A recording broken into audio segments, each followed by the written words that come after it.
Hello बच्चों, कैसे हो। बच्चों, लास्ट लेक्चर में हमने देखा था कि multi degree of freedom system में रिले मेथड के थ्रू किस तरीके से हम नेचुरल फ्रीक्वेंसी को हम फाइंड आउट करते हैं।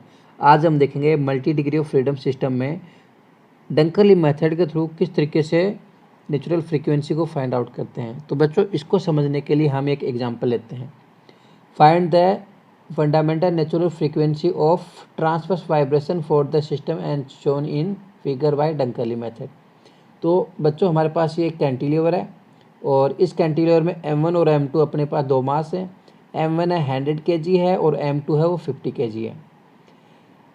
और ये जो हमारा फिक्स सपोर्ट है, यहाँ से M1 मास की जो डिस्टेंस है वो 0.18 मीटर है और मास 2 यानी कि M2 की जो डिस्टेंस है वो यहाँ से है 0.13 मीटर है। बच्चों, न्यूमेरिकल में E और I की वैल्यू गिवन है।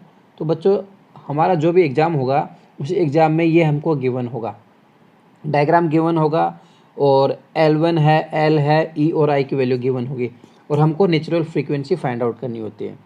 तो अब हम देखते हैं कि नेचुरल फ्रीक्वेंसी को किस तरीके से फाइंड आउट करते हैं। तो इसके लिए हमको सबसे पहले मालूम होना चाहिए कि स्टैटिक डिफ्लेक्शन कैंटिलीवर के लिए जो होता है वो होता है ω_L³/3 EI।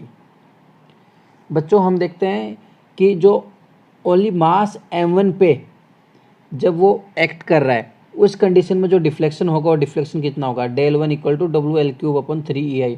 ये किस कंडीशन में है, जब हम कंसिडर कर रहे हैं कि only mass M1 is acting उस कंडीशन में। तो बच्चों, ये देखिए यहाँ पे जो W है, W हम जानते हैं W = mg होता है और यहाँ पे मास M1 के लिए हम बात कर रहे हैं तो मास M1 के लिए हो जाएगा W = m1g। और M1 की जो वैल्यू है, ये M1 की वैल्यू हम यहाँ से ले लेंगे। M1 की वैल्यू हमारे पास है 100 और G की वैल्यू होती है 9.8। तो W = 100 × 9.8, ये हो गया हमारा W। अब हम बात करते हैं L की।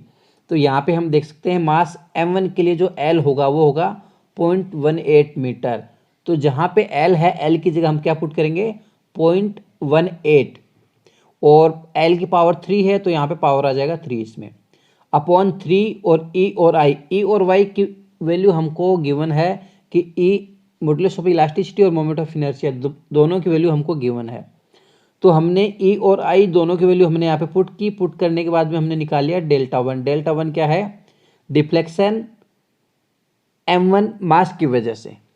अब हम कंसिडर करते हैं कि ओनली जब मास M2 एक्ट कर रहा हो उस कंडीशन में जो डिफ्लेक्शन होगा वो क्या होगा।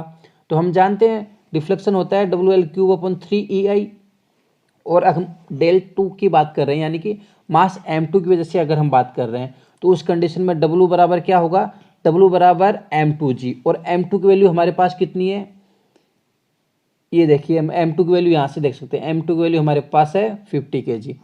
तो W बराबर, ये देखिए W2 बराबर क्या हो जाएगा, m2g और M2 की वैल्यू 50 × G की वैल्यू 9.8 इंटू, अब हम L की बात कर रहे हैं तो यहाँ पे जो हमारे पास L होगा मास M2 के लिए, मास M2 ये है, मास M2 के लिए जो L होगा वो कितना होगा, 0.3। तो जो 0.3 है वहाँ जहाँ पे L है वहाँ पे हम 0.3 पुट करेंगे तो अपॉन 3 EI और 3 EI एज इट इज, जैसे हमने del1 की वैल्यू निकाली है सेम एज इट इज ऐसे कैसे आ जाएगी। तो जैसे ही हम इसको सोल्व करते हैं तो हमारे पास क्या वैल्यू आ जाएगी, del2 की वैल्यू 5.63 × 10⁻⁻5 मीटर। अब हम बात कर रहे हैं कि जब ओनली हमने मास M1 को कंसिडर किया था उस कंडीशन में जो नेचुरल फ्रीक्वेंसी होगी वो होगी ω1 = √G/del1 और G की वैल्यू 9.8 होती है। और जो del1 है, del1 हमने अभी निकाली है, del1 की वैल्यू कितनी आई थी हमारे पास, 2.43 × 10⁻⁻5 मीटर। तो G की वैल्यू 9.8 और जो del1 की वैल्यू है 2.43 × 10⁻⁵। ये हम पुट करेंगे। पुट करने के बाद में हम जो ω1² की जो वैल्यू निकालेंगे वो हमारे पास आ जाएगी 9.8, ये ω1² की वैल्यू है। और सेम ऐसे ही मास M2 के लिए अगर हम बात करेंगे तो नेचुरल फ्रीक्वेंसी ω2 जो होगी वो होगी G/del2 का अंडर रूट और यहाँ से ω2² की वैल्यू निकालेंगे 9.8 अपॉन 5.63 × 10⁻⁵। अब हम जानते हैं कि जो डंकरली इक्वेशन होती है वो होती है 1/ωn² = 1/ω1 की होल स्क्वायर प्लस 1/ओमेगा 2 की स्क्वायर। अब यहाँ पे हमारे पास ओमेगा 1 की वैल्यू है और ओमेगा 2 की वैल्यू है। ओमेगा 1 तो देखिए यहाँ से हम ओमेगा 1 कितने हैं 9.8/2.43 × 10⁻⁻5। तो ओमेगा 1 और ओमेगा 2 की वैल्यू हम पुट कर देंगे, तो हमारे पास जो ओमेगा एन की जो स्क्वायर होगा वो हमारे पास, ये इसको सोल्व करेंगे तो, और ओमेगा एन स्क्वायर निकालेंगे तो ये क्या होगा, ये बिल्कुल उल्टा हो जाएगा, है ना। तो इस तरीके से हम ओमेगा एन स्क्वायर की वैल्यू निकालेंगे और इसको हम सोल्व करेंगे तो हमारे पास आएगा 348.69, यानी जिसको हम अप्रोक्सीमेट 349 लिख सकते हैं। और जो नेचुरल फ्रीक्वेंसी होती है उसकी यूनिट होती है रेडियन पर सेकेंड। और अगर हम इसको सोल्व करेंगे तो हमारे पास ओमेगा एन की वैल्यू आ जाएगी 349 रेडियन पर सेकेंड।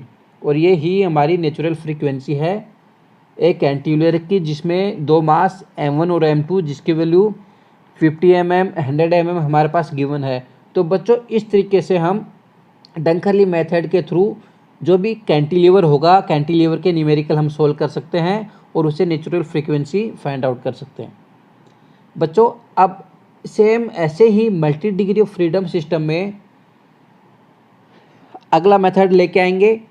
तो आप बच्चों इसको अच्छे तरीके से पढ़िए, जो भी डाउट हो शेयर करें, कोई कन्फ्यूजन हो कांटेक्ट करें। ठीक है बच्चों, जय हिंद, थैंक यू।